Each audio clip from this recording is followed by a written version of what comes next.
നമസ്കാരം. മലയാളി വാർത്തയിലേക്ക് സ്വാഗതം. കേരളത്തെ തൊട്ട് കോൺഗ്രസ് നേതാവ് ഡി.കെ. ശിവകുമാർ. മറുപടിയുമായി എം.വി. ഗോവിന്ദനും ക്ഷേത്രവും മന്ത്രി കെ. രാധാകൃഷ്ണനും. പരാമർശം വിവാദമായതോടെ ന്യായീകരണവുമായി കോൺഗ്രസ് നേതാവ് ഡി.കെ. ഉപമുഖ്യമന്ത്രിയായ തന്നെയും കർണാടക മുഖ്യമന്ത്രി സിദ്ധരാമയ്യയെയും ഇല്ലാതാക്കാൻ ശത്രുഭൈരവിയാഗം, അതായത് അഗ്നിബലി, പഞ്ചബലി എന്നീ കർമ്മങ്ങൾ നടത്തി എന്നാണ് കോൺഗ്രസ് നേതാവ് ഡി.കെ. ശിവകുമാർ ആരോപിച്ചത്. ഇത് നടത്തിയത് കേരളത്തിലെ കണ്ണൂർ തളിപ്പറമ്പിലെ രാജരാജേശ്വര ക്ഷേത്രത്തിന് സമീപത്ത് നടത്തിയെന്നായിരുന്നു ഡി.കെയുടെ ആരോപണം. രാഷ്ട്രീയ വൈരാഗ്യം തീർക്കാൻ കർണാടകയിലെ ചില നേതാക്കളാണ് ഇത്തരം നീക്കം നടത്തുന്നതെന്നും ഇതിനായി അഘോരികളെ സമീപിക്കുന്നുണ്ടെന്നും ഡി.കെ. ശിവകുമാർ ആരോപിച്ചു. കയ്യിൽ കെട്ടിയ ചരടുകൾ എന്തിനാണെന്ന ചോദ്യത്തിനായിരുന്നു ഡി.കെ. ശിവകുമാറിന്റെ ഈ മറുപടി. കേരളത്തിലെ രാജരാജേശ്വരി ക്ഷേത്രം കേന്ദ്രീകരിച്ച് പഞ്ചമൃഗബലിയും യാഗങ്ങളും നടന്നതായി അറിഞ്ഞു.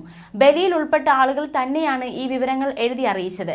ആരാണ് ഇത്തരം പൂജകൾ നടത്തുന്നതെന്ന വിവരവും തനിക്ക് മനസ്സിലായി. കർണാടക സർക്കാരിനെ താഴെയിറക്കാനുള്ള ശ്രമങ്ങളാണിത്. ഇത്തരം പൂജകൾ തന്നെ ബാധിക്കില്ല എന്നതടക്കമുള്ള പ്രതികരണമായിരുന്നു ഡി.കെ. ശിവകുമാർ നടത്തിയത്. ഈ യാഗത്തിൽ ആടുകൾ, ചെമ്മരിയാടുകൾ, കന്നുകാലികൾ, പന്നികൾ തുടങ്ങി പഞ്ചമൃഗബലി നടക്കുന്നുണ്ടെന്നും ഡി.കെ. ശിവകുമാർ പറഞ്ഞു.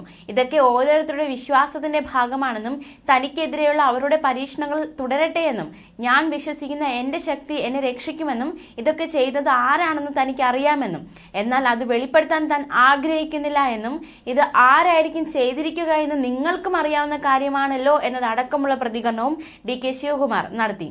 21 എരുമകൾ, 3 കറുത്ത ആടുകൾ, 5 പന്നികൾ എന്നിവ അഗ്നിയാഗത്തിനായി ഉപയോഗിച്ചു. തനിക്കെതിരെയാണ് ഈ മൃഗബലി നടത്തിയതെന്നും ഡി.കെ. ശിവകുമാർ ആരോപിച്ചിരുന്നു. കർണാടക സർക്കാരിനെതിരെ കേരളത്തിൽ ഗൂഢാലോചന നടക്കുന്നുണ്ട്. ആരാണ് യാഗം നടത്തിയത്, ആരൊക്കെയാണ് ഇതിൽ പങ്കെടുത്തത്, ആരാണ് ഇതിന് പിന്നിലെന്ന് തനിക്ക് അറിയാം എന്നതടക്കമുള്ള ഡി.കെ. ശിവകുമാറിന്റെ ഈ ഒരു പരാമർശം വിവാദമായി. ആരുടെയും പേര് നേരിട്ട് പറയാതെ രാഷ്ട്രീയ എതിരാളികളാണ് ഇത് ചെയ്തത് എന്നായിരുന്നു ഡി.കെയുടെ പരാമർശം. യാഗങ്ങൾ ഇപ്പോഴും നടക്കുന്നുണ്ടെന്നും അതിൽ പങ്കെടുത്തവരിൽ നിന്ന് തന്നെ തനിക്ക് അതിനെക്കുറിച്ച് വിവരങ്ങൾ കിട്ടുകയായിരുന്നുവെന്നുമായിരുന്നു ഡി.കെ. ശിവകുമാർ അവകാശപ്പെട്ടത്. എന്നാൽ ഇത് കേരളത്തെ തെല്ലൊന്നുമല്ല കുലുക്കിയത്. ഈ പരാമർശത്തിന് പിന്നാലെ പ്രതികരണവുമായി മന്ത്രി കെ. രാധാകൃഷ്ണനും CPM സംസ്ഥാന സെക്രട്ടറി എം.വി. ഗോവിന്ദനും അതുപോലെ തന്നെ ഈ ഒരു ആരോപണത്തെ തള്ളി ക്ഷേത്രം ഭാരവാഹികളും രംഗത്ത് വന്നു. അത്തരത്തിലൊരു മൃഗബലിയൊന്നും തങ്ങളുടെ ക്ഷേത്രത്തിൽ നടക്കുന്നില്ല എന്നാണ് ക്ഷേത്രം അധികാരികൾ പ്രതികരിച്ചത്. ഡി.കെ. ശിവകുമാർ രാജരാജേശ്വര ക്ഷേത്രത്തെയാണ് വിമർശിച്ചതെന്ന് CPM സംസ്ഥാന സെക്രട്ടറി എം.വി. ഗോവിന്ദൻ മാസ്റ്റർ പ്രതികരിച്ചു. എന്നാൽ എം.വി. ഗോവിന്ദൻ മാസ്റ്ററുടെ ഈ പ്രതികരണത്തോടെ, അതായത് ഈ ഒരു സംഭവം വിവാദമാകുന്നു എന്ന് മനസ്സിലായതോടെ ഡി.കെ. ശിവകുമാർ പ്രതികരിച്ചത് ഇപ്രകാരമായിരുന്നു. തന്റെ വാക്കുകൾ വളച്ചൊടിച്ചതാണ്. രാജരാജേശ്വരി ദേവിയുടെ ഭക്തനാണ് താൻ. പൂജ നടന്നത് ക്ഷേത്രത്തിന്റെ 15 കിലോമീറ്റർ അകലെയുള്ള സ്വകാര്യ സ്ഥലത്താണ്. പൂജ നടന്ന സ്ഥലം പറയാൻ മാത്രമാണ് ക്ഷേത്രത്തെ ഉദ്ധരിച്ചതെന്നായിരുന്നു ഡി.കെ. ശിവകുമാറിന്റെ പ്രതികരണം.